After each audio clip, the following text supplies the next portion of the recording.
Chappell Roan is this huge singer who, she's a gay woman.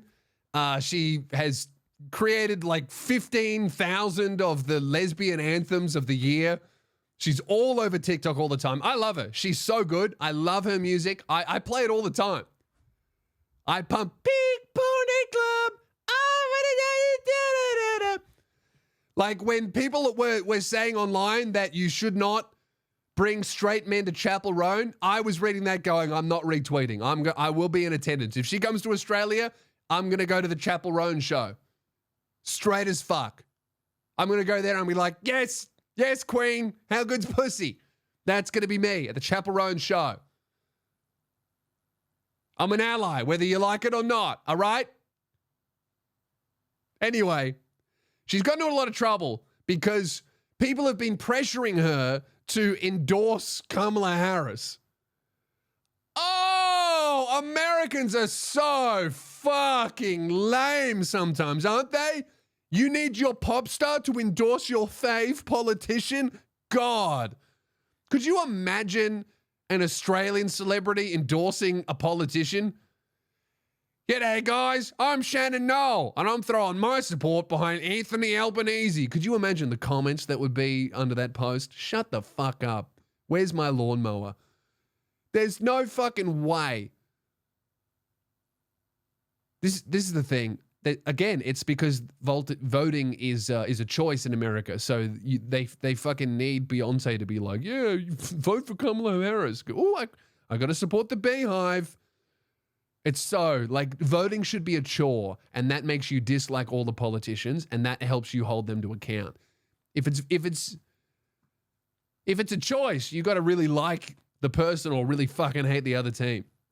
And that's how you get this poison stuff. And anyway, so she came out and she's been releasing like some videos on TikTok, like kind of talking about this because she came out and she said, I'm not going to endorse Kamala Harris.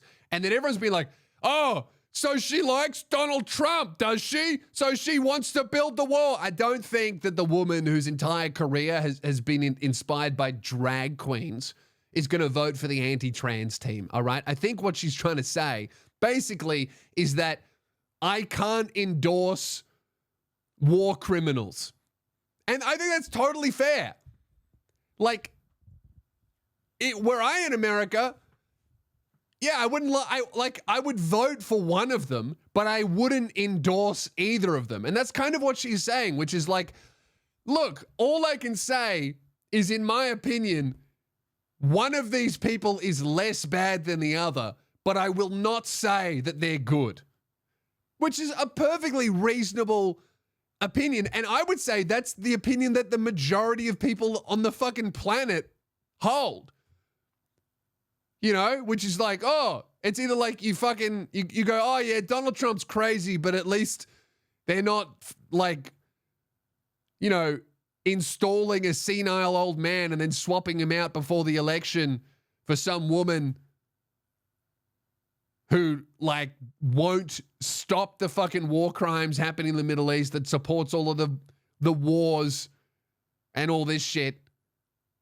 Or you go, oh, well, this Donald Trump guy is a big racist and he's obviously fucking crazy and corrupt.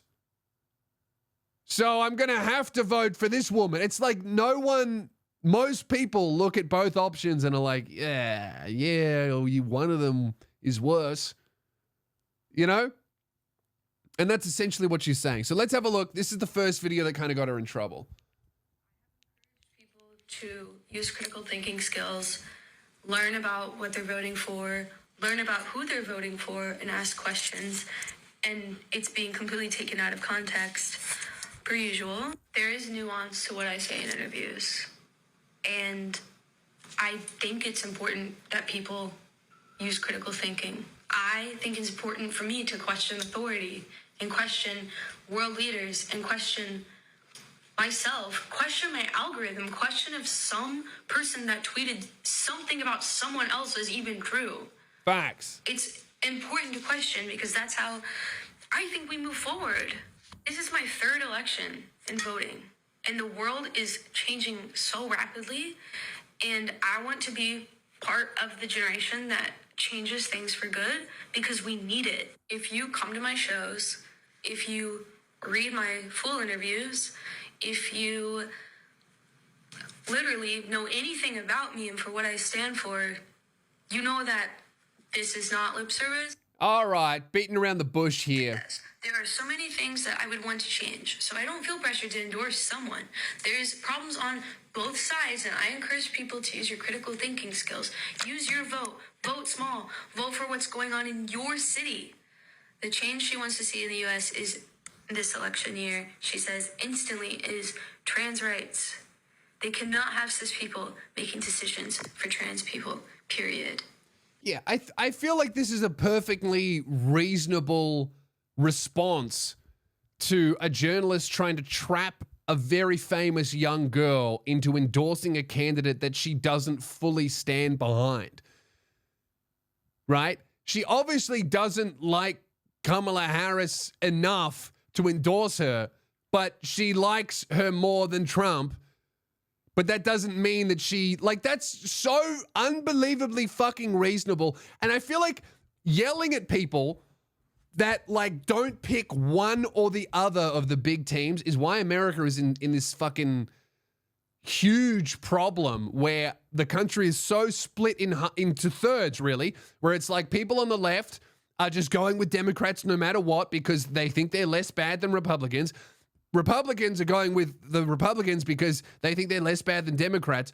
Both of them have fucking huge issues that neither of their party are ever going to solve, that maybe independents would solve if anyone would vote for them. And then the third, pretty much biggest group is people who just don't give a fuck because they know that neither big party is going to help any material problem that they have in any meaningful way. Because it's all poisoned by corporate money and corporate interests and people that want to win an election more than they want to run a country and help people that they're supposed to be representing. So, yeah, it's just, and also, why the fuck do you need to know what some under 25-year-old, under 30-year-old girl cares about? She's there to fucking sing and dance, brother. I don't need to know who some fucking ranger in a corset is voting for to make my own fucking informed opinion. Her endorsement is not going to swing an election, dude. So anyway, after she said this in that statement, she didn't endorse anyone, right? Then she had to make a follow-up video to that because everyone just with the most poisoned brains on the internet were going, oh, this means she's voting for Trump. And she came out with a second video. I'm not going to play it because she loves a ramble. And she said, I am not voting for Trump. I'm voting for Kamala. But there are so many problems with what's going on in Palestine that the Democrats are refusing to fix in any meaningful way or engage with. There's so many problems with gay rights and all these other issues that she personally cares about as a voter. That she's not happy with how the Democrats are addressing. So she's saying that, yeah, I'm voting for this woman essentially only because I think the other guy's much worse. But I guess that's just, I don't know. I guess that's the way that their country is set up. And there is no perfect political system. And I guess small incremental gains are better than nothing. But it just seems like, from an outsider, all I have watched Americans do I first became old enough to kind of understand politics probably around Obama's second term maybe. And then after him, that was when I started paying attention and caring a little bit. And it just seems like ever since then, every single election is, we can't afford to lose this one. You have to vote for one of the two big parties because the other one will destroy the world. So you can't vote for issues that you really care about. We have to and it's like, I don't know, it just feels like no progress is being made at all because it just swings left and right in tiny little ways. And everyone, it just slows progress to a halt because those two won't work with each other at all. When really it seems like what they need is a huge fucking shakeup, but no one will do that because that means voting for an independent party, which essentially in their system kind of is throwing a vote away, Whereas in Australia, it's more representational.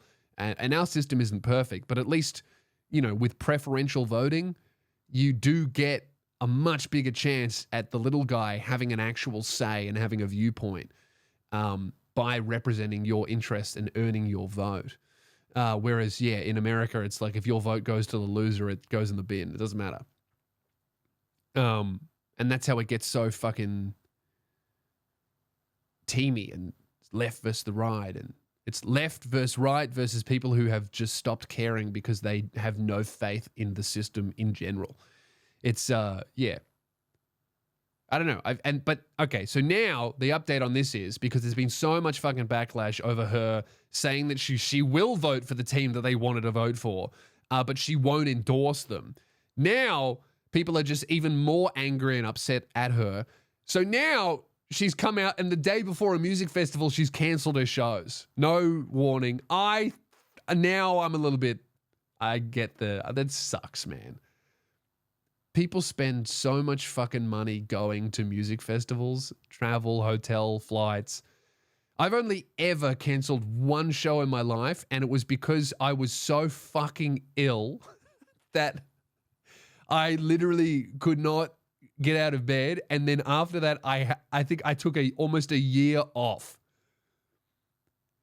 because I was going through surgeries and that. And I don't want to say that she's not going through it, but like, if you're stressed about what people on the internet are saying about you to the point where you're canceling music festivals, it's like, I don't know. Don't cancel it the day before. I think that's the thing. It's like, if you are really fucked up, you got to do the show. And then, I don't know, then take a couple months off. Like, cancel the ones that with a little bit more notice. I don't know. Who knows what she's going through? You can't really, on the other hand, it's also like fucking, sometimes you don't want to go to work. You know what I mean? Like, I don't really want to be doing this podcast. My tummy hurts. I feel like I'm going to shit myself. But I know if I pause this to go to the bathroom, nothing will happen. So I don't really want to be here.